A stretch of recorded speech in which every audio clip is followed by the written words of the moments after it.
오늘 본문 시편 1편은 시인이 누구인지는 알 수 없지만 모든 성서학자들은 이 전체 시편의 서문과도 같은 그런 가치 있는 시편이라고 다 이야기하고 있습니다. 우리가 저번 주가 아니죠. 저번 말씀에는 1절에서 3절의 말씀을 중심으로 나누었다면 오늘은 이제 4절에서 6절의 말씀을 조금 나누려고 합니다. 먼저 1절에서 3절 말씀을 좀 요약하면 오늘 본문 시편 1편 1절 말씀 우리 함께 봉독하도록 하겠습니다. 오늘 본문 1절 말씀입니다. 복 있는 사람은 악인들의 꾀를 따르지 아니하며 죄인들의 길에 서지 아니하며 오만한 자들의 자리에 앉지 아니하고. 아멘. 복 있는 사람들, 하나님을 믿고 그분의 인도하심을 받는 우리는 첫 번째로 무엇을 해야 합니까? 하지 말아야 합니까? 바로 악인의 꾀를 따르지 말라라는 것입니다. 악한 자들의 달콤한 말에 속아 그 말을 따르지 않는 것이 바로 복된 사람의 모습인 것입니다. 둘째는 죄인들의 길에 서지 말라라고 말하고 있죠. 저번 말씀에도 죄에 대하여 말씀드렸지만 죄의 원어를 살펴보면 관역에서 벗어나다라는 의미가 있습니다.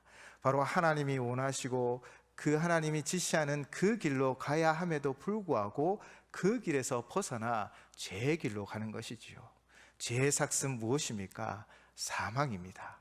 결국 죄인들의 길에 걸어가는 것은 멸망의 길로 가는 것이기에 복 있는 사람은 바로 하나님 말씀 가운데 생명의 길로 가셔야 합니다. 세 번째는 오만한 자의 자리에 앉지 말라라는 것이었죠. 오만한 자는 자기 위에 아무도 없다, 내가 최고다라는 교만한 자입니다.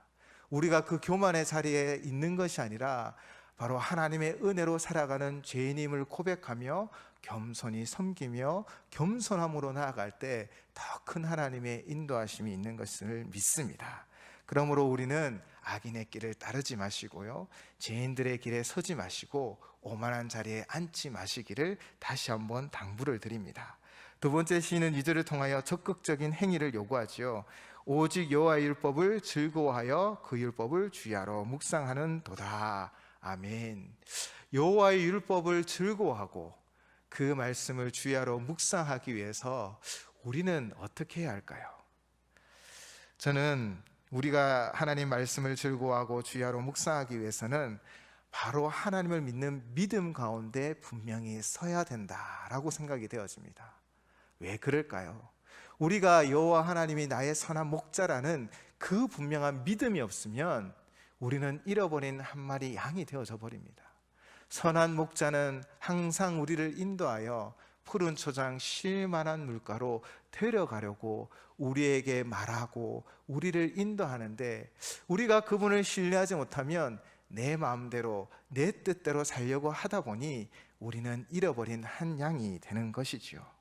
그러므로 우리가 하나님 말씀을 즐거워하고 그 말씀을 묵상하기 위해서는 제일 먼저 되어질 것이 여호와 하나님을 믿는 믿음 가운데 분명히 서 가셔야 합니다.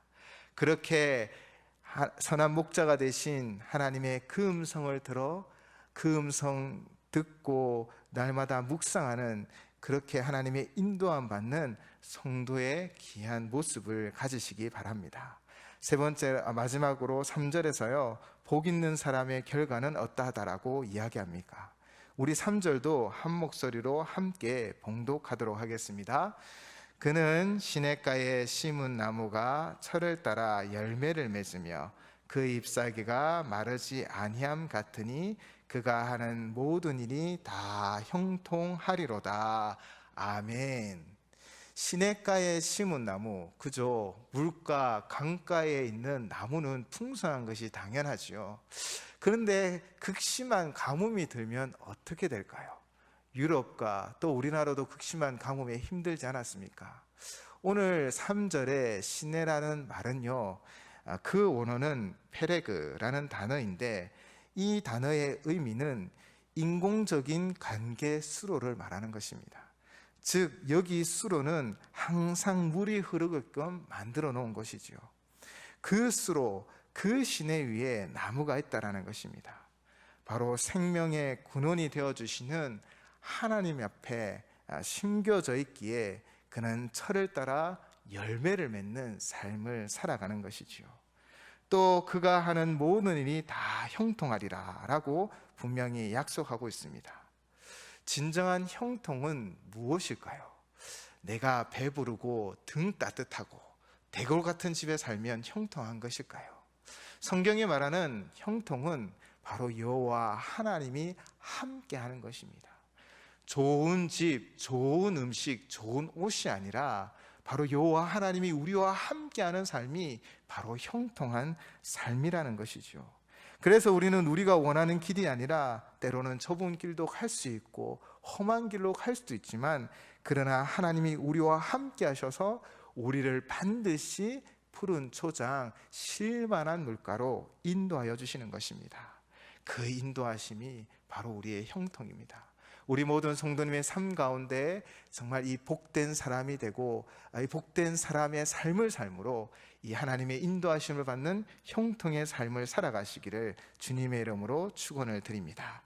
이제 시인은 4절로부터 5절까지 악인 죄인의 그 심판에 대하여 선포하지요. 결국 여호와의 인정과 심판의 갈림길에 서 있게 되어집니다. 4절 말씀입니다.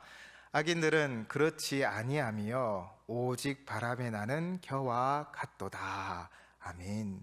먼저 시인은 악인들은 그렇지 않다라고 말하고 있습니다. 그러면 지금 시인은 대조하고 있는데 무엇과 대조하고 있죠? 바로 시냇가에 심은 나무와 같지 않다라는 것입니다. 그래서 악인은 바람에 나는 겨와 같다라는 것이지요. 바람에 불려가는 겨는 어디로 가는지조차 알 수 없을 만큼 비참한 모습인 것입니다. 욥기 21장 18절에는 그들이 바람 앞에 검풀같이 폭풍에 날려가는 겨같이 되었도다 라고 이야기합니다. 여기서 그들은 바로 악인을 말하고 있죠. 폭풍 앞에 집도 날아갈 판인데 이 눈에 잘 보이지 않는 이 겨들은 흔적도 찾을 수 없는 것 아니겠습니까? 어디에가 떨어졌는지조차 알 수 없을 만큼 비참한 존재로 전락해버리는 것이죠. 그러나 의인은 어떠합니까? 시냇가에 심겨진 나무라 흔들림이 없다라는 것이죠. 바로 바람의 겨와는 너무나 다른 의미를 나타냅니다. 악인은 바람에 나는 겨와 같이 허무함으로 끝나는 것입니다. 이 악인의 원어의 의미를 살펴보면 선의 절대 기준이 되시는 하나님의 말씀에 벗어나 악한 행동을 하는 어리석은 사람들을 다 포괄적으로 이야기하고 있습니다. 이들이 왜 도덕적으로 해이해지고 방종하며 악한 일을 도모하는 것일까요? 그 이유는 무엇일까요? 이들은 세상을 창조하시고 지금도 다스리시는 하나님을 인정하지 않습니다. 그들 중심은 바로 자신이 이 세상의 중심이 되어 살아가는 것이지요. 시냇가에 심겨진 나무는 생명의 근원이 되시는 물을 향해 바로 하나님을 향하여 깊이 뿌리를 내리지만, 그러나 이들은 생명수 되신 하나님을 무시한 채 세상의 운, 또 자신의 능력, 자신의 지위, 자신의 권력, 명예만을 의지하는 것입니다.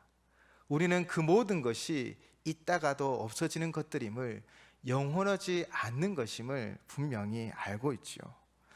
미국 서부 캘리포니아 세케이아 국립공원에는요, 이 세케이아 나무를 보호하는 공원입니다. 이 나무가 어떤 나무냐면 가장 큰 나무는 83m까지 자란다 하더라고요. 그리고 그 둘레는 10m까지, 그래서 여러 사람들이 손을 잡고 삥 둘러야 하는 그런 둘레를 가지고 있다고 합니다. 이렇게 높은, 이렇게 큰 나무가 어떻게 오랜 세월 폭풍과 또 바람과 비를 견디며 서 있을 수 있었을까요? 우리도 이번에 많은 태풍들을 겪으면서 가로수들이 뿌리째 뽑힌 모습들 종종 보지 않으셨습니까? 그런 태풍들 가운데 어떻게 이 나무는 그렇게 높이 자람에도 불구하고 든든히 세워져 있었을까요? 사실 우리가 다 예상하듯 그 뿌리가 엄청 깊이 파여 있었다는 것입니다. 그 뿌리가 땅속 깊이 파여 있고 뿌리를 받고 있기에 바람에 흔들리지 않았고요. 또 하나는 그 뿌리가 옆에 있는 나무들과 연결되어져 있었다고 합니다. 그렇게 그들이 함께하기에, 같은 믿음으로 함께하였기에 100그루가 나무가 있으면 100그루의 그 나무의 힘으로 그 모든 것을 이겨내었다라고 이야기하였습니다. 만약 세케이아 나무가 뿌리가 깊이 내리지 않았다면 결국 이번 태풍에 쓰러진 가로수와 같겠죠. 우리의 신앙도 마찬가지입니다. 우리가 믿음의 뿌리를 깊이 내릴 때 오직 하나님만이 우리의 인도자 되어 주십니다. 오직 예수 그리스도만이 우리의 구원자 되어 주십니다. 성령 하나님, 나의 삶을 인도해 주십시오라는 그 깊은 믿음으로 나아갈 때 우리는 든든히 세워져 가는 것입니다. 또한 우리 공동체가 하나 되어야 합니다. 이 하나됨은 하나의 믿음을 가져야 하지요. 우리 안에 있는 모든 교만과 비판과 나눔을 버리고 믿음으로 하나 되어 든든히 세워져 가면 우리는 어떤 어려움도 힘듦도 이기는 강한 공동체, 주의 몸이 되어질 줄을 믿습니다. 이 믿음의 뿌리가 든든히 세워지면 우리는 결코 바람에 나는 겨와 같은 허무한 인생이 되지 않을 것입니다. 아무리 화려한 건물을 가지고 세상 명예를 가지고 권력을 가지도 하나님 심판 앞에는 겨처럼 다 날아가 버리는 것이지요. 허무한 것입니다. 그러나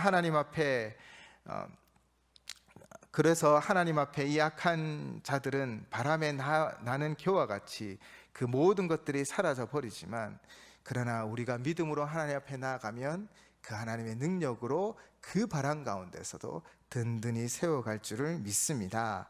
이제 5절에서 그러므로 악인들은 심판을 견디지 못하며 죄인들이 의인들의 모임에 들지 못하리로다. 아멘. 시인은 분명히 경고하고 선포합니다. 악인들은 심판을 견디지 못하며 죄인들은 의인들의 모임에 들지 못하리로다. 드라마 사극을 보면 악당들을 향하여 어르신들이 꼭 하는 말이 있지 않습니까? 혹시 어떤 말을 자주 하시던가요? 영화를 보면 하늘이 두렵지 않느냐라는 그런 말들을 종종 하지요. 세상 사람들도 이 공의가 이루어지고 악한 자는 반드시 천벌을 받을 것이라는 이 신념들이 있는 것이죠. 그러나 우리는 말씀 안에서 이를 믿으셔야 합니다. 이 땅 가운데서 악인이 득세할지라도 하나님의 공의로움은 반드시 세워질 것이고 하나님의 역사가 일어날 것을 믿고 인내하며 믿음으로 나아가야 하는 것이지요. 특별히 주님이 다시 오실 그날에는 회개하지 않는 모든 악한 자들과 죄인들은 영원 형벌의 심판 가운데 머물게 되어집니다. 심판을 받는 것입니다. 그 심판은 내가 감옥에 갔다 올게 라는 그 정도가 아니라 정말 감당할 수 없는, 견딜 수 없는 엄한 심판임을 우리는 기억하셔야 합니다. 이는 필연적으로 반드시 이루어질 것이며, 농부가 키질을 할 때 바람의 힘으로 쭉정이가 날아가는 것을 보이는 것처럼 하나님의 심판 앞에 악인의 그 정체는 반드시 드러나게 되고 수치를 당하게 될 것입니다. 우리는 이 하나님의 심판에 대하여 반드시 믿음으로 나아가셔야 합니다. 그러므로 결국 죄인들은 의인의 모임에 들지 못하는 것이지요. 죄인은 앞에서 말씀드렸듯이 관역을 벗어난 자들입니다. 즉 하나님의 구원의 길이 아니라 죄의 길로 가서 죄 삭신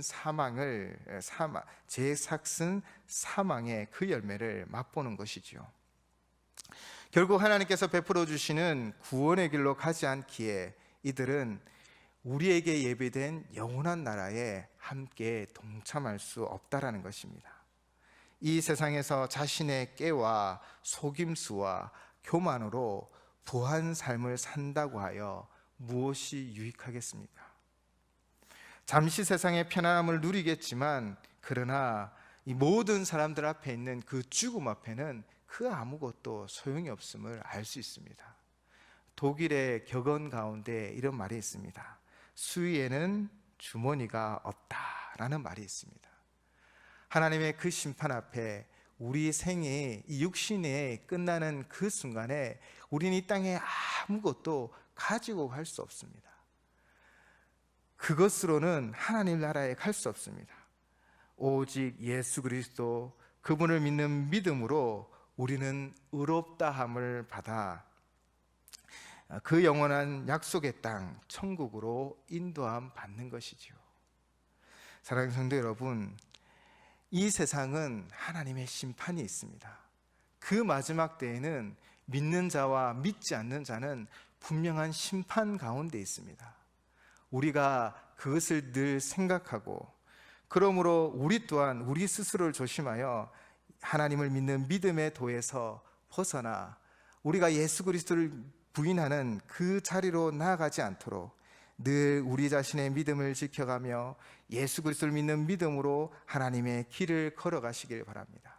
그 길을 걸어가는 여러분에게 하나님은 힘도 주시고 능력도 주셔서 능히 모든 상황과 환경을 이기게 하여 주실 것이고, 철을 따라 열매를 맺게 하여 주실 것이며, 비바람이 몰아쳐도 든든히 세워져 갈 것을 믿습니다. 오늘 본문 6절 말씀입니다. 우리 함께 봉독하도록 하겠습니다. 무릇 의인들의 길은 여호와께서 인정하시나 악인들의 길은 망하리로다. 아멘. 무릇 의인들의 길은 여호와께서 인정하시나 악인들의 길은 망하리로다. 아멘. 여호와께서의 인정과 심판이죠. 이스라엘 40년 광야길을 생각해 보십시오. 하나님은 그들을 인도하셔서 그 40년의 광야길을 지나 약속의 땅으로 그들을 인도하였지요. 그러나 그들 속에 불신과 대적으로 섰던 자들은 바로 그 세대는 광야에서 사라져 버렸습니다. 우리 모두가 예수 그리스도를 구주로 모시고 이 땅에서 주의 말씀을 즐거워하며 주야로 묵상하며 선한 목자 되신 여호와 하나님만을 의지하여 그의 음성을 청종하고 성령 충만한 삶을 살아가시기를 주님의 이름으로 부탁을 드립니다. 하나님은 마지막 때에 예수님은 심판주가 되어주셔서 우리에게 산자와 죽은 자를 나누실 것입니다. 그때 우리는 어떤 모습으로 서 있으시겠습니까? 우리가 의인의 길로 걸어가야 하는데 의인의 길은 어떤 길입니까? 바로 예수 그리스도를 믿는 믿음의 길입니다. 예수님을 주인으로 왕으로 모시고 살아가는 길입니다. 예수님이 내 인생의 왕이라면 우리는 그의 말씀, 그의 명령을 지키며 살아가기를 힘내셔야 합니다. 예수님이 우리의 주인이라면 주님이 시키시는 그 일에 순종하며 나아가야 합니다. 그러나 악인은 어떤 자입니까? 바로 자기 자신이 주인인 것이죠. 내 마음대로, 내 뜻대로 내가 보기에 옳은 것을 행하고, 또 교회 안에서도 내 생각대로, 내 주장대로 행하려 하는 것은 아닙니까? 우리는 이 악인의 길에서 벗어나셔야 합니다.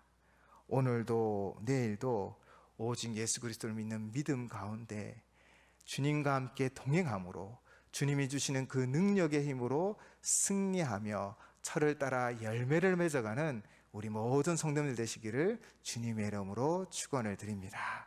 함께 기도하시겠습니다. 사랑의 하나님 아버지, 우리는 늘 주님을 믿는 믿음의 길로 걸어가려고 합니다.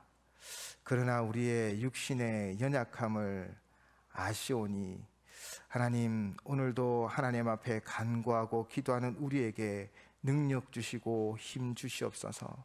성령 하나님, 특별히 우리의 힘만으로는 세상을 이길 수 없습니다. 성령님의 그 능력으로 우리에게 필요한 말씀도 주시고 우리에게 필요한 은사도 주셔서 주의 사역을 감당하며 주님의 나라와 영광 위하여 나아갈 수 있도록 도와주시옵소서. 그래서 우리의 삶이 진정 주님 주시는 복된 삶이 되어져 이 땅 가운데 하나님과 동행하는 형통한 삶이 다 되어줄 수 있도록 인도하여 주시옵소서. 예수님 이름으로 기도드립니다. 아멘.